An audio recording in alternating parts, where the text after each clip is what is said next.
جھوٹ ایک بہت بڑی لعنت ہے۔ اچھا ہنر مصیبت میں کام آتا ہے، جبکہ برا ہنر ایسے وقت کھجور کی بٹی ہوئی رسی کی مانند ثابت ہوتا ہے۔ اے خدا کے بندے، تو اپنی اصلاح کر لے، زنجیر کتے کی گردن سے مت بحال کر، یعنی نفس کو قید و بند میں رکھ۔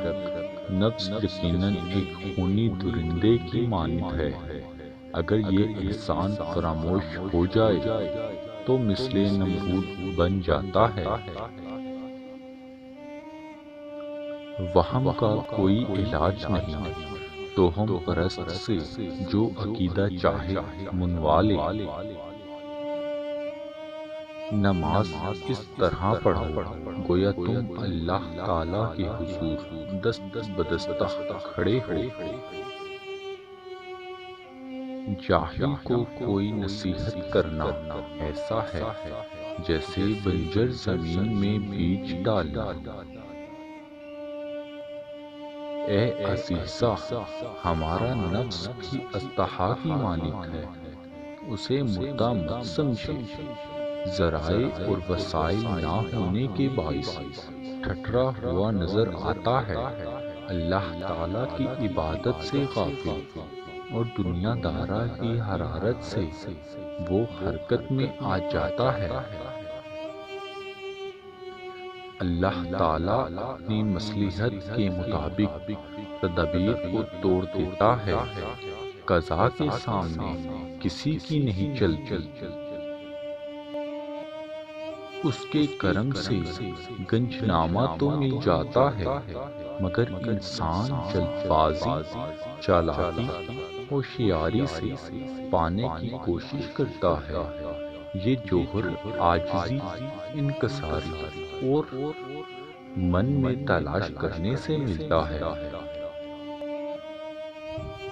دل کی صفائی، نیت کا صاف ہونا کامیابی کی ضمانت ہے۔ نیکی کرنے کی توفیق بھی اللہ تعالیٰ ہی دیتا ہے۔ شیطان ہر دم اس کوشش میں رہتا ہے کہ کسی طرح انسان اللہ تعالیٰ کے ذکر سے باز آ جائے۔ جو خدا کا ہو جاتا ہے، خدا اس کا ہو جاتا ہے۔ رب تعالیٰ کے ہاں گناہگار کے آنسوؤں کی بڑی قیمت ہے۔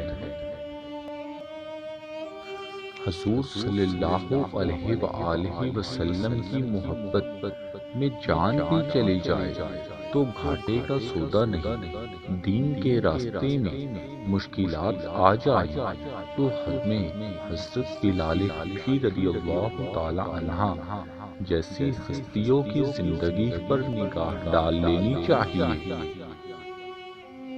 اگر تم خدا کو دیکھنا چاہتے ہو تو اس کا ایک طریقہ ہے کہ تم اپنے دل میں جھانک کر دیکھو، کیونکہ تمہارا دل ایک آئینہ ہے۔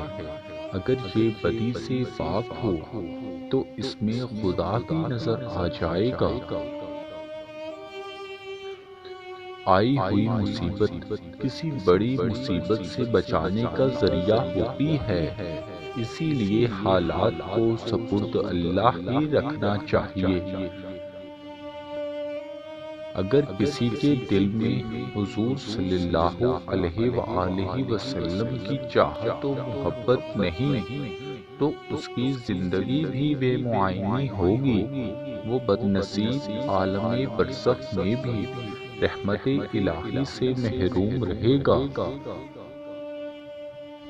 اے انسان، ہر راز کسی نہ کسی وقت ظاہر ہو کر رہتا ہے، اسی لیے بدی کا بیج نہ بو، کیونکہ وہ ضرور اگے گا۔